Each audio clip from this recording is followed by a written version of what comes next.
Hi, everyone. This is Susan Haworth, step parent, counselor, and coach. And today's video is about the curative power of connection and community.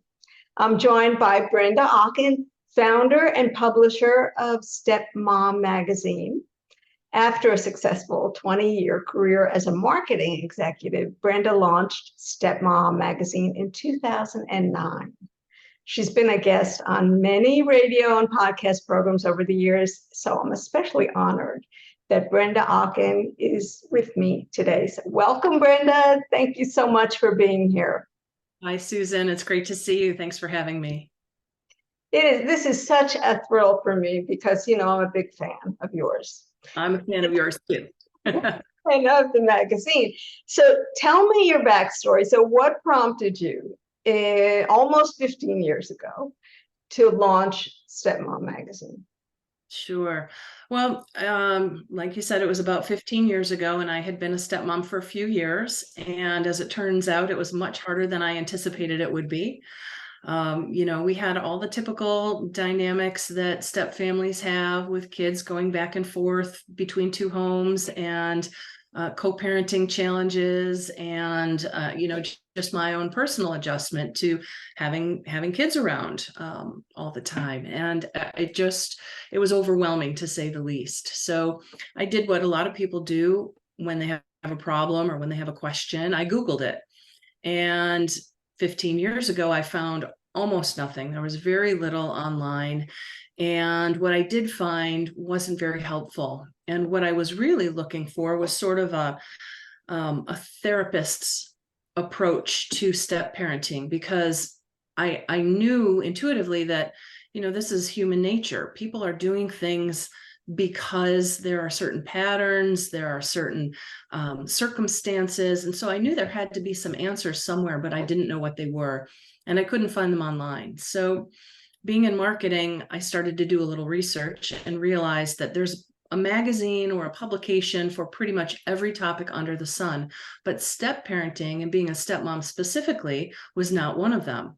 So I thought, this is kind of crazy. I can't be the only woman who finds herself in this situation where she's remarried and has, kids coming in and out of her home and challenges with their mom and, not knowing what to do.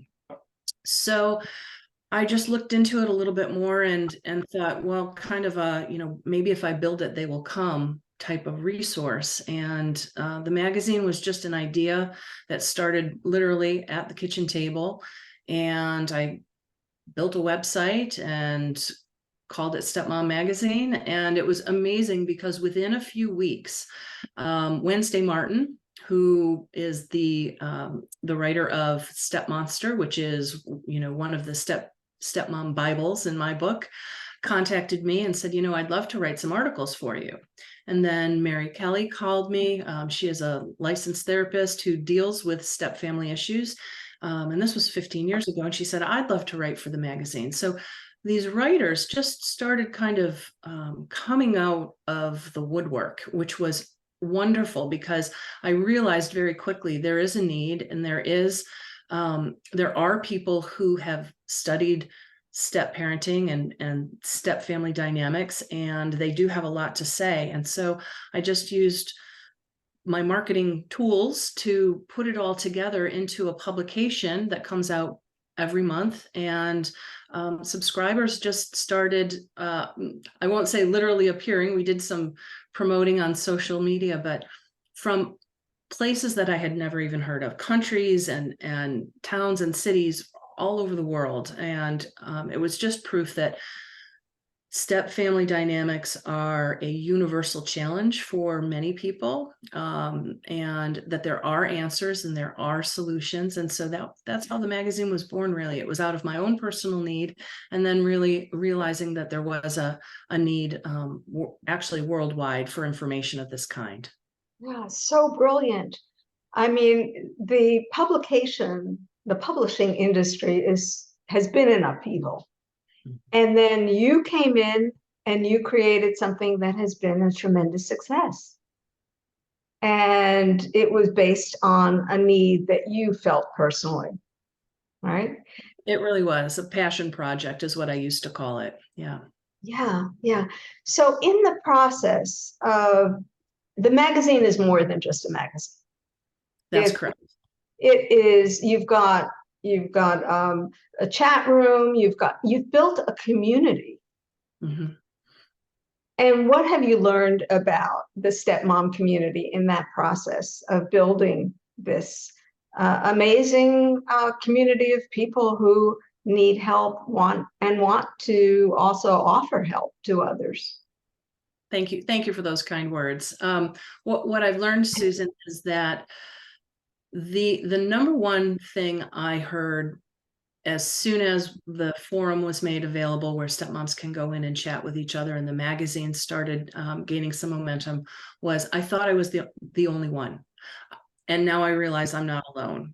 And I think the power of community, of knowing that, no, I'm not the only one that's struggling with this issue, and other people are walking the same path. And there actually are other women who feel like this. And I've been afraid to vocalize this because a lot of stepmoms feel a certain level of shame in admitting that, they're struggling because there are these negative stereotypes. And so once we kind of peel back that curtain and say, you know what, this is actually very normal what you're dealing with, there's a level of relief that comes over the stepmom, and then she can begin to look at, okay, what is really going on here, and how can I start to find some help and find some support, which is really important in any aspect of mental health. We're learning is support is really key. So the just the notion that you're not alone was really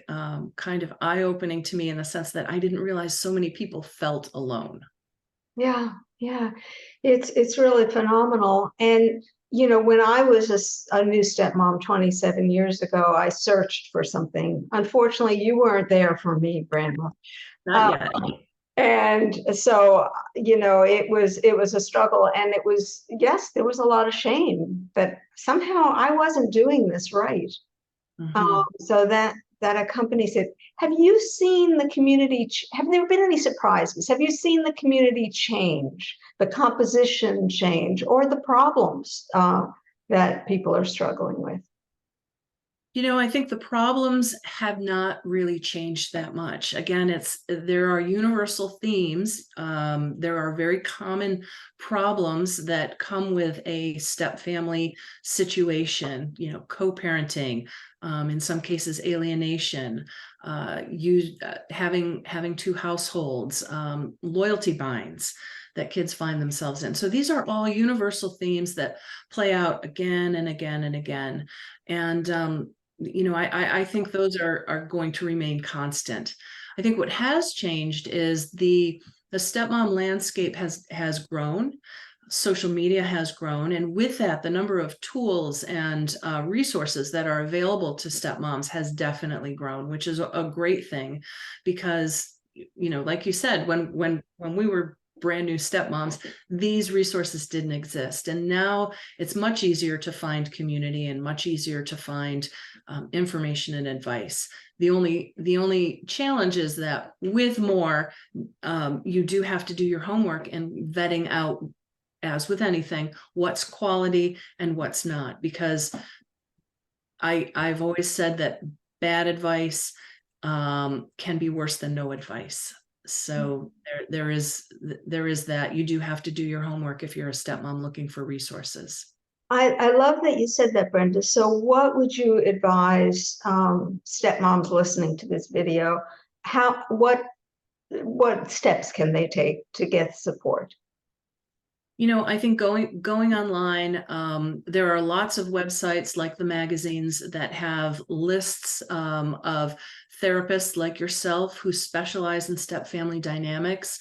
When you're reading books or magazines or blogs, make sure that they're solution focused. Make sure that the person writing them has some level of credibility, that they understand, that they've studied step family dynamics. And just really just do your homework. It's if you're in a situation where you find that the information is purely venting and not focused on problem solving.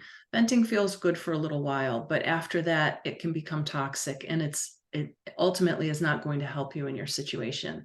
So we try and provide a little balance of finding that sense of community, the ability to get it off your chest, to commiserate with other people, but then, to pick yourself up and say, okay, now what are we going to do about it? And what are some good, solid ideas to help carry that through? Yeah, I love that. Being solution focused is really important. And unfortunately, a lot of chat rooms are not that. So it's a caution to not get sucked into, as you said, all the toxicity and Definitely. just venting. So do you think that with all the resources we have, and there are a lot of people, coaches and counselors who are specializing in working with step moms and step parents and as well, do you think it's gotten easier then for step families? I don't think it's easier to be a stepmom. I think it's easier to find ways to navigate stepmom life. And what I mean by that is because there is so much more information, and because there are more and more therapists who are now doing what you're doing, specializing in step family work. There are more coaches available who are specializing in this subject matter alone. It is definitely getting easier to find that information. And I think once that happens, then yes, step parenting can be easier, because knowledge is power. So taking that knowledge and being able to apply it to your situation, or in some cases, just listening to other people's situations can help you understand that, your situation may be not as bad as somebody else's. Your situation may be similar, and that there are things that you can learn from people who are in other situations. It's just the information that's available now is definitely helpful. Yeah, yeah. And do you think that stepmoms have changed over the years? That's a great question. I think because the information availability has increased, that they've gotten a little bit more confident in their role, because they are seeing now that we've brought, what this community of step family advocates has done is they've brought to light certain truths, and certain stereotypes, and we're starting to slowly kind of bust some of those myths that have existed for so long, like the fact, or not the fact, the impression that stepmothers are inherently evil, or that stepmothers are there to take over, or that that co-parenting relationships are easy. The media loves to show us pictures of celebrities who have this co-parenting thing down, and nothing can be more defeating than going online and seeing this picture of whatever celebrity on vacation with their ex with all the kids, and then you look at your own situation and you think, well, what am I doing wrong? So this community has really shined a spotlight on some of those issues and said, you know what, you aren't unusual. This situation is difficult. There's a double standard that exists with moms and stepmoms, in that moms are allowed to vent and say, hey, this is difficult. Stepmoms are not allowed to do that quite as easily without some repercussions. And if you don't believe me, go on any chat forum and put that out there and you'll see the comments. So I think those are some of the differences and changes. It's interesting to see how it has evolved over the years. Yeah, so I think there are both sides to the information overload or explosion for step moms in particular. But one is, as you said, hearing about people who their curated lives that they've got it handled. They love their stepkids. Their stepkids love them. And then if we're not feeling that way, it's, shame on us. Susan, I'm laughing because I'm thinking of a time we were at a restaurant a few years ago, my husband and I ran into an old college friend, and he had remarried, and he had 2 children from his prior marriage. And as they were talking to us together, he was telling me how great everything is, how the kids love their stepmom, and how seamless and smooth. And when he turned, and I was talking with his wife, the stepmom now, one-on-one, she kind of looked at me and said, well, it's not all that easy. And it was just really reaffirming that people really want other people to believe that, this is easy, that everything is fine. And it's StepMom Magazine was created to tell stepmoms it's okay that everything's not fine. It doesn't mean you can't work on it, you can't improve it, you can't grow to have a good, strong relationship with your stepkids. Or if you can't, if circumstances don't allow that, that doesn't mean that your partnership can't still be strong, that you can't still have a fully functioning, content home life. There are lots of extremes, and then there's something in the middle. And so we try to, through the magazine, talk to all of those audiences and let everybody know that whatever your situation is, it's okay. Yeah, yeah. One of the things that I hear, Brenda, when I tell people I work with step parents, that people often say who are not step parents, they will say, oh, I know so many really successful, happy step parents, as if what I'm doing is not that needed, or maybe just for a few people. And Right. I would say, you don't know, because we have a veil of secrecy. We don't talk about our struggles in mixed company, meaning, just in general public. So yeah, there are more people struggling than we know. I think that is true. In fact, what do you believe in terms of your magazine? I know that you have some attrition. Do you believe that the attrition is from people who decide step parenting is not for them anymore? That's a great question, Susan. When people leave the magazine, we always ask, why are you leaving? And the most common responses are either life is good and don't need it anymore, which is great. I love to see those.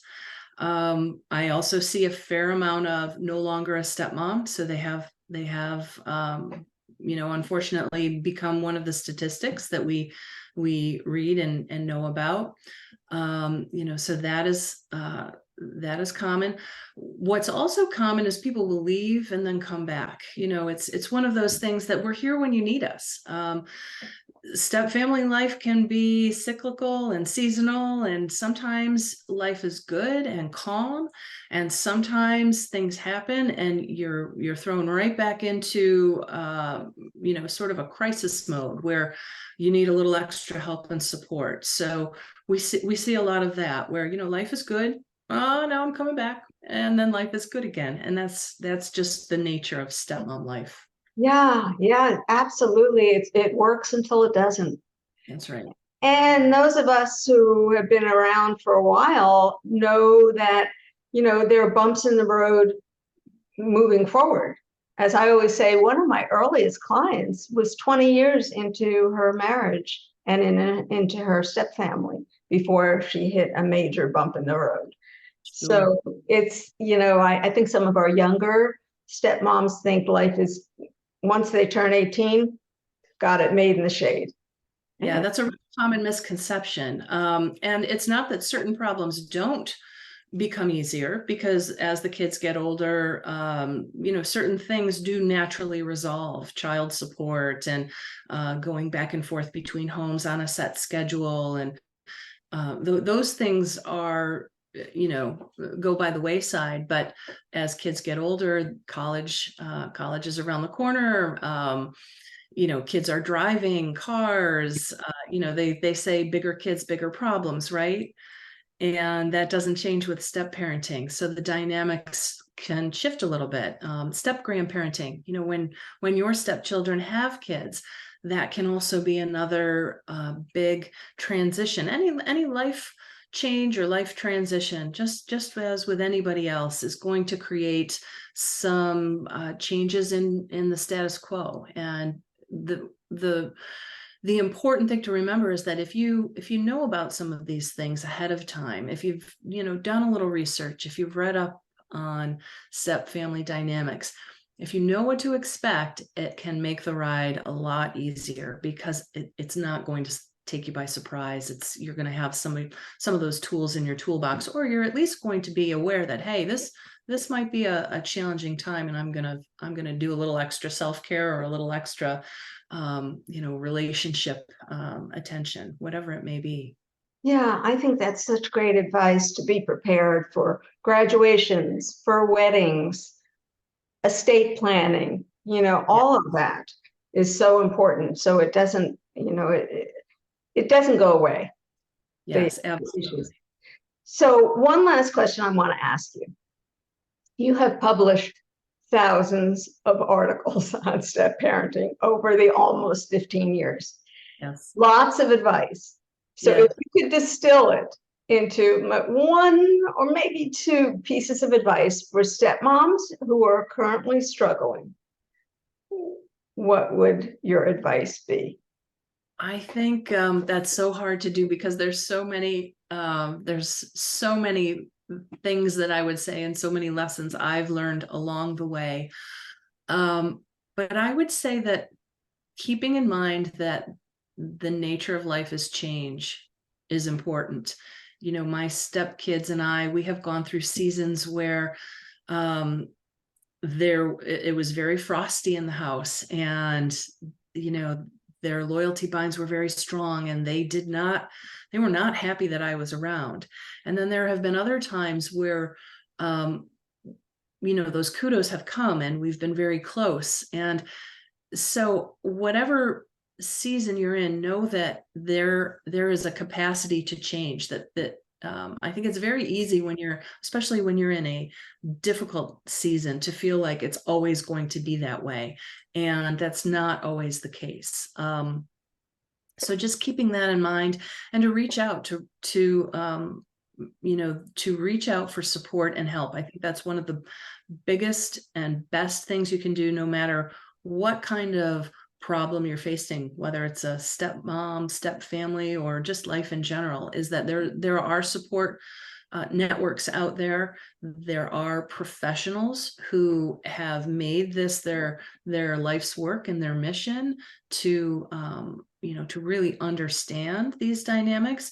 And so you don't have to suffer in silence. That's really key. I think that's what I felt like years ago, was that I was all alone, and I was kind of suffering in silence. And we don't have to do that. Stepmoms don't have to do that anymore.